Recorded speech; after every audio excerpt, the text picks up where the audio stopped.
তো ব্রিয়স, আমরা আগের পার্টে দেখেছিলাম সাপুরের নাগরানীকে দড়ি নিয়ে বন্দি করে রেখেছিল, আর নাগরাজ নাগরানীকে না পেয়ে এই দিক সেই দিক খুঁজছিল, কিন্তু সেই সাপুরেই নাগরাজকে নাগরানীর কাছে নিয়ে আসলো।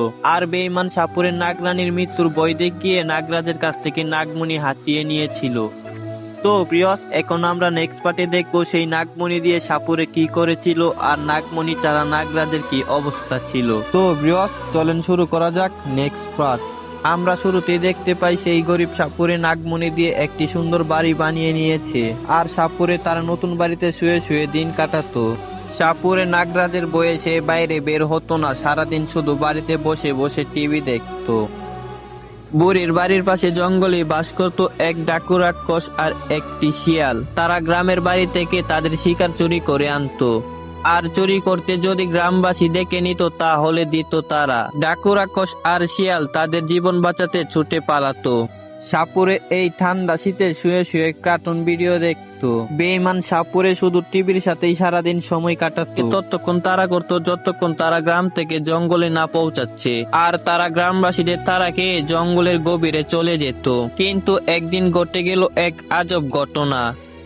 সাপুরে শুধু বাড়িতে থেকে থেকে টিভি দেখতো আর শুয়ে শুয়ে খাবার খেত, তার কোনো চিন্তা ছিল না। সাপুরের খাবার দাবার কোনো কিছু রান্না করা লাগতো না। সাপুরে যদি খিদে লাগতো তাহলে সে গিয়ে নাগমণির কাছে খাবার চাইতো, আর ম্যাজিক্যাল নাগমণিও সবকিছু খাবার দিত। হে মেডিকেল নাগমণি, দে তো কাচ্চি বিরিয়ানি, আমার খুব খিদে পেয়েছে, তাড়াতাড়ি দে। তার কথা শুনে নাগরাজের নাগমণিও তাকে কাচ্চি বিরিয়ানি দিয়ে দিত। নাগমণি তো জানতো না সে আর নাগরাজের কাছে নেই, আর সাপুরের কথা মতো তখন সেখানে কাচ্চি বিরিয়ানি হাজির হলো। নাগরাজ আর নাগমণি দিয়ে সে কোনো চিন্তা ছাড়াই সে খাবার দাবার খেয়ে নিত। সাপুরের কোনো চিন্তা ছিল না, নাগরাজের নাগমণি দিয়ে যে কোনো রকম কাজ করিয়ে নিত।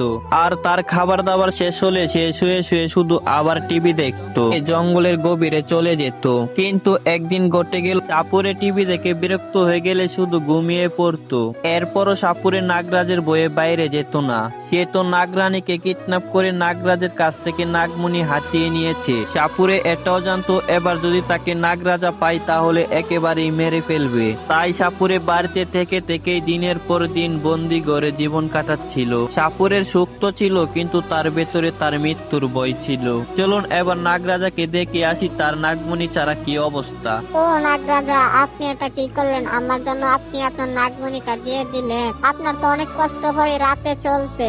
আপনার ওই নাগমণি ছাড়া তো রাতে অন্ধকারে আপনি চলতে পারেন না। আপনার এইরকম কষ্ট দেখে এখন আমার আর ভালো লাগছে না। আপনি না বলছিলেন নেক্সট পার্টে ফিরিয়ে আনবেন? হ্যাঁ নাগরানী, আমি তো বলছিলাম নেক্সট পার্টে আমি আমার নাগমণিটা ফিরিয়ে আনবো। তুমি চিন্তা করো না নাগরানী, আমি ওই মণিটা ফিরিয়ে আনবো। আচ্ছা নাগরাজ, আপনি কি ওই সাপুরেকে কোথাও দেখতে পান?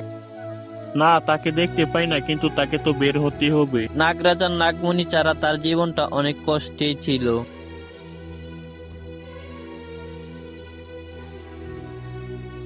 নাগরাজা নাগমণি ছাড়া রাতের অন্ধকারে কোনো কিছু দেখতে পেত না। নাগরাজা রাতের এত অন্ধকারে রাস্তা হারিয়ে ফেলতো, আর নাগরাজা নাগরানীকে ডাকাডাকি করত। নাগরাজা নাগমণি ছাড়া এভাবেই কষ্টে কাটছিল তার দিনগুলো। আর ওইদিকে বেঈমান সাপুরে সে সুখে শান্তিতে অনেক সুন্দরভাবে জীবনযাপন করছিল। একদিন সাপুরে বসে বসে টিভি দেখছিল, কিন্তু সে এবার ঘরের ভেতর থেকে থেকে অনেকটাই বোর হয়ে গিয়েছিল। তাই সাপুরে কোনো কিছু না ভেবেই সে জঙ্গলে চলে আসলো হাঁটাহাঁটি করতে। সাপুরে কয়েক বছর পর জঙ্গলে আসলো, নতুন নতুন পরিবেশ দেখতে পেল। সাপুরে এত সুন্দর পরিবেশ দেখে সে তো নাগরাজের কথা ভুলেই গেল। সে শুধু জঙ্গলের এত সুন্দর জায়গাগুলো দেখে দেখে যাচ্ছিল, আর সেই রাস্তা দিয়ে আসছিল আমাদের নাগরাজ। নাগরাজ আর সাপুরে দুজনেই মুখোমুখি হয়ে গেল। সাপুরে নাগরাজকে দেখে অনেকটাই ভয় পেল। সাপুরে, তুই আমার নাগরানীকে বন্দি করে আমাকে ব্ল্যাকমেল করে নাগমণি হাতিয়ে নিয়েছিলি, আজকে তোকে কে বাঁচায়? এইরকম কথা শুনে তখন সাপুরে দৌড় দিল নাগরাজের হাত থেকে বাঁচার জন্য। আর নাগরাজ তো আজকে তাকে ছাড়তেই নারাজ, কারণ এতদিন তাকে মনে মনে খুঁজেছিল জঙ্গলে। আর কিছু দূর যাওয়ার পর নাগরাজ তার লেজ দিয়ে সাপুরেকে পেঁচ দিয়ে ধরলো। বেঈমান লোভী সাপুরে, তুই আমার আমার নাগরানীকে বন্দি করে আমার কাছ থেকে নাগমণি হাতিয়ে নিয়েছিলি। তাই আছে আমার নাগমণি, তাড়াতাড়ি বল, না হলে তোকে আমি এখানেই মেরে ফেলবো। এইরকম কথা শুনে তখন সাপুরে সবকিছু বয়ে বলে দিল। নাগরাজা, আমাকে মাফ করে দিন প্লিজ, আপনার নাগমণি আমার বাড়িতে আছে। প্লিজ নাগরাজা, আমার ভুল হয়ে গেছে, এবারের মতো আমাকে মাফ করে দিন। সাপুরের মুখে এইরকম কথা শুনে নাগরাজ বলল, তোর মতো বেঈমান লোভী সাপুরে আমাদের শত্রু, বাঁচার কোনো অধিকার নেই। অনেকদিন খুঁজেছি আমি তোকে, তাই আজকে আমি এই সুযোগ মিস করব না, তোকে মেরেই ফেলবো। এইরকম কথা বলে নাগরাজ তখন তার ম্যাজিক্যাল পাওয়ার দিয়ে সাপুরেকে আক্রমণ করলো। না নাগরাজ, নাগরাজ আমাকে মাফ করে দিন প্লিজ। লুবি সাপুরে অনেক চিল্লাচিল্লি করছিল, কিন্তু নাগরাজ তার কথা না শুনে সেখানেই মেরে ফেললো। নাগরাজ লুবি সাপুরেকে সেখানেই মেরে তখন তার বাড়িতে চলে গেল নাগমণি খোঁজার জন্য। আর বেঈমান সাপুরের লাশ সেখানেই পড়ে রইল। আর ওই দিকে সাপুরের বাড়িতে গিয়ে নাগরাজা তখন তার নাগমণি পেয়ে গেল।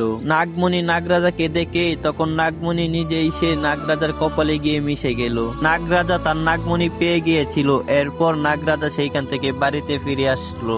দেখলে নাগরানী, আমি বলেছিলাম না আমি আমার নাগমণি ফিরিয়ে আনবো।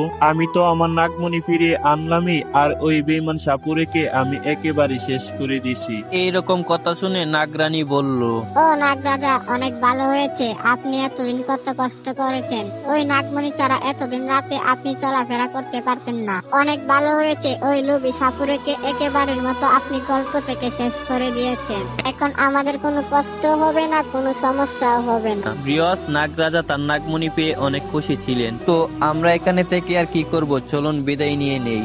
তো বৃহস্প আজকের মতো এখানেই বিদায় নিচ্ছি। আর যেহেতু কার্টুনটি মোবাইল এডিট, তাই এত টপ প্রফেশনাল হয়নি। আপনাদের কাছে ভালো লাগলে কমেন্ট বক্সে বলে যাবেন। তো আজকের মতো এখানেই বিদায় নিচ্ছি। সবাই ভালো থাকবেন, নিজের খেয়াল রাখবেন। আল্লাহ হাফেজ।